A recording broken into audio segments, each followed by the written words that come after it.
We are deep into OPO5 meta right now in the West, OPO6 in the East, and there's a lot of discussion to be had around Nami. There's, for the OPO5 players, a lot to look forward to in terms of Whitesnake and the O6 meta, and for the O6 meta, we have O7 spoilers just around the corner, so we're here to see what blue events Bandai can give us. Now, there are a lot of hesitations from it, but I think with recent EB spoilers, I think there might be some options that Nami wants to explore, and I want to talk about one of the spoilers today, talk about how it might actually be a viable option as a couple of copies in the deck and how it might change your opinion on the card itself. I want to talk about Mr.1, specifically EB01 027 Mr.1 at 5 cost. The card itself, I have the translation up here, says, you know, Daz Bonez, blue character, 5 cost for a 6k power Baroque work type. So not Impel Down, not East Blue, some of the more familiar types that we're used to, and with the counter of 1k. If your leader's type includes Baroque works, this character gains plus 1000 power for every 2 event cards in your trash. So there you go, straight up. Bandai did not want to throw us a bone and give us, you know, if your leader's Nami or something like that, you don't gain the +1 power. So that part of the text is irrelevant. What I'm looking at is the on play. On play, draw 2 cards, then trash 1 card from your hand. Now that's a very familiar line of text from a banned card, but obviously very different in terms of cost and how we want to play this. So I'm going to go through the ins and outs of this card, how it compares to some of the options we already have, and why it actually might be a spicy include in Blue Nami moving forward. So let's minimize this screen and keep moving forward to, first and foremost, Mr.1 has come a long way. So the version we have right now, 1 cost for 1000, recurring a blue event that we have from our yard. So this one has like a former Baroque Works type and Impel Down type, which is nice for buggy searches, and can recur cards like Gum Gavels. So Gavel's nice for milling over 2 cards, pretty solid at a 4k, and then the trigger is actually pretty decent. Returns to owner's hand though, but regardless, some type of like any type of trigger really is valuable when it comes to taking hits off of your life. But big boost, big buff from 1000 power to 6k power. Can this be played in an offensive version of Nami? I mean, really, you're not really meant to attack with this deck. There's a lot of back and forth, and let me know in the comment section down below if you want to see me do a video on which matchups to attack and how to attack in Nami, and whether or not you should attack in a certain situation even if your opponent is at low life. Let me know in the comment section. But regardless, you generally shouldn't be attacking your opponent's leader just off the fact that that card that they would gain if your attack was to go through is more valuable than the 1 card that you milled over. So a lot of people say, you know, incidentally you lose 1, but giving your opponent more resources, maybe another 2k counter that they can use to counter out a future Zeph swing that you have, or giving them a future threat that they may not have access to. Remember, those life cards that they have, unless you're playing stuff like Purple Luffy, they're not really getting those cards back. Those are cards that you've essentially taken out of their repertoire, but by swinging in, unless it's with the Zeph, you're not getting it. So you don't want to attack, which is kind of nice. You don't really want to be baited into getting that ultra supreme blue event power. This is not for the Nami deck. But regardless, the comparable is Zeph. Zeph, very similarly statted, 5 cost for 6k. So there you go, 1000 counter. Okay, a lot of the templating is the same here. Blue, but it has a different type, being East Blue. Dawn X1, if you were to land at swing, then your opponent's gonna, well, you are gonna be able to mill over 7 cards on the top of your deck. Very powerful. A lot of the times this is a must answer card. If you're a Blue Nami player, you will notice your opponent focuses a lot of their resources on getting rid of this card, which can be very powerful. If it sticks around for a turn, it can generally blank an attack because your opponent has to attack into it. And then on play, return a character with 3 costs or less to its owner's hand. Then you may trash 2 cards on the top of your deck. So this can be used offensively, where you remove a blocker or just remove a threat from your opponent, or you can bounce your own Kayas, your own Mr.1s, and then trash 2 cards. So there's so much utility out of this Zeph, and I want to get it out of the way. We are not replacing Zeph. That is not what I'm saying here. Definitely don't want to be replacing a card this powerful. Do not want to hear the Zeph slander unless we get something, just unless we get a meta that is so removal heavy that something like this cannot work. I do not want to hear the Zeph slander, but I do think that we could be playing Mr.1, the new 5 cost one out of EB, alongside Zeph. And really, some of the differences are very obvious here. First of all, you can't bounce anything with Mr.1. So you lose the Kaya synergy there. But the draw to discard 2 cards from hand, I think is very relevant, especially when it comes to trashing cards with the Zeph. I think there's a lot of card disadvantage in the Nami deck, and a little bit of advantage, a little bit of build your own Cabaji can't be that bad. We're going to go over some of that math later, but not being able to recur Kaya is big, and also returning Kaya just for a free 2k counter is also very relevant as well. And then finally, being an East Blue type, you can't search it with Apis. So I'm personally not an Apis player. I don't get it. I like, yeah, it's a 2k counter. You can put your hand size down for Deathwink. Sure, I get it. I get the merit. I just think there's generally better cards to be playing, but you can't search it up for Apis. So definitely a big knock there for all you Apis players. But when it comes to attacking, you also have better options. So if you were thinking of this again as an attacking option, Usopp is already there. Play one of this. I'm personally doing it in my Nami list right now. I usually swap between the Usopps now. I used to be playing Soga King, but for now, Usopp, you get the rush.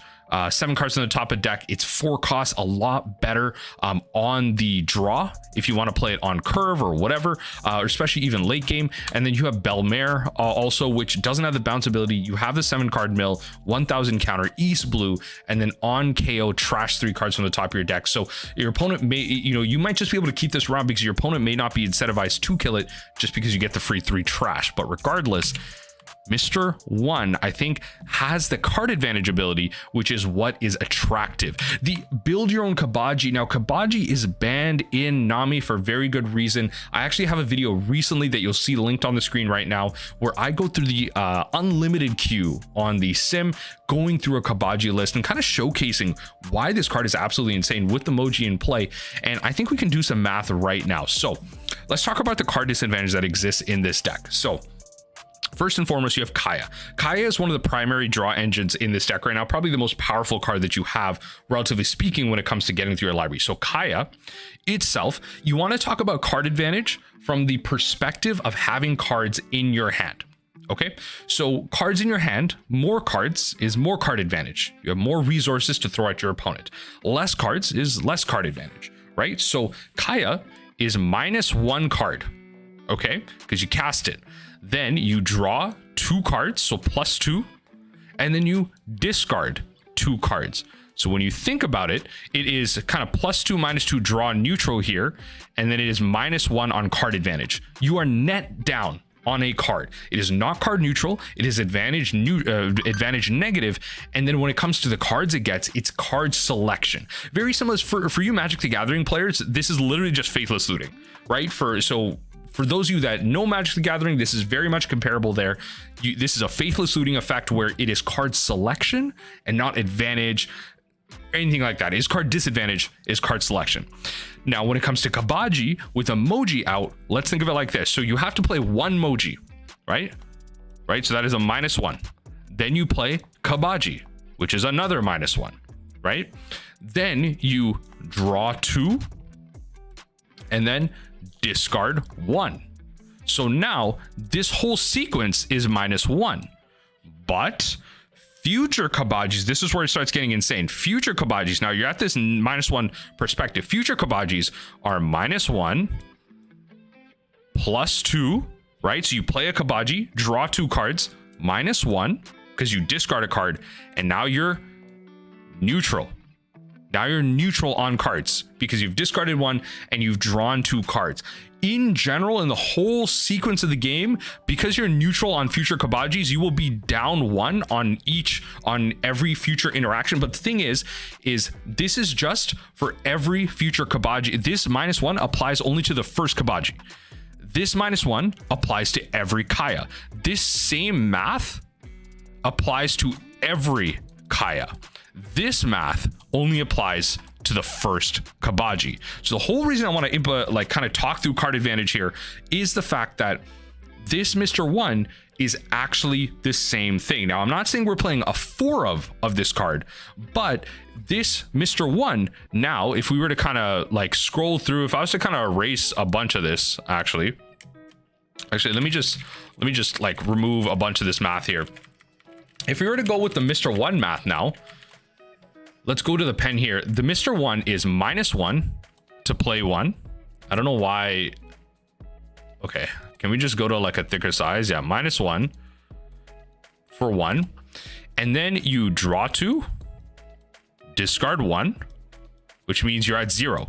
Every single Mr.1 that you play is 0. You are neutral on cards. It is neither, it is card advantage if you want to, maybe, but you're not up on cards, but it is neutral. Gives you a 5/6 body that you can attack into other threats onto the board. It's not a blocker, but it can provide that extra option for you. It's 5 cost. You might be able to bounce it with future events that are coming down the line. Unfortunately, we don't have options that allow you to bounce it right now. Airburst Brickfist locks you in at 4 CMC. If you were to play other bounce options, those actually bounce to the bottom. So if you're thinking like 3,000 cuts, or I'm forgetting what it was, but that actually bounces to the bottom, tucks it away.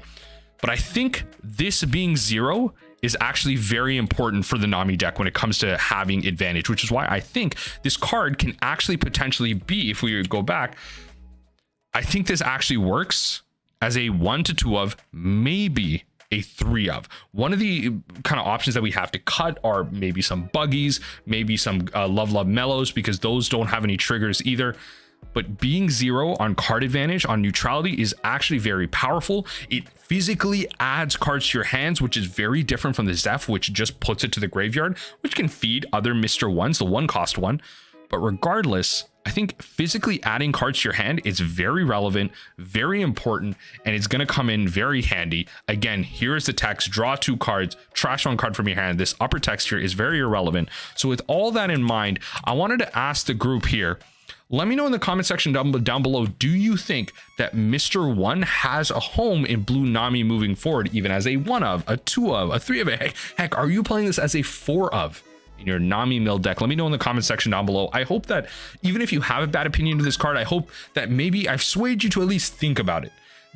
Have it as an option, because ultimately speaking, when there are draw engines like this, we have to pay attention to them. We have to consider them as Nami players, because the meta is going to evolve. We have to have different options to us, and especially at our local level, if there are different decks, maybe it's not just NLs and Sakazukis all over the place if you're playing OPO5, but it could be other options as well. So you have to consider these things when you're playing cards like this, giving you ultimately the late game advantage you need to swing into other characters that your opponent might have, or just draw through your deck and give yourself more options. Let me know what you think in the comment section down below. Let me know if you want to see more videos like this talking about Blue Nami strategy.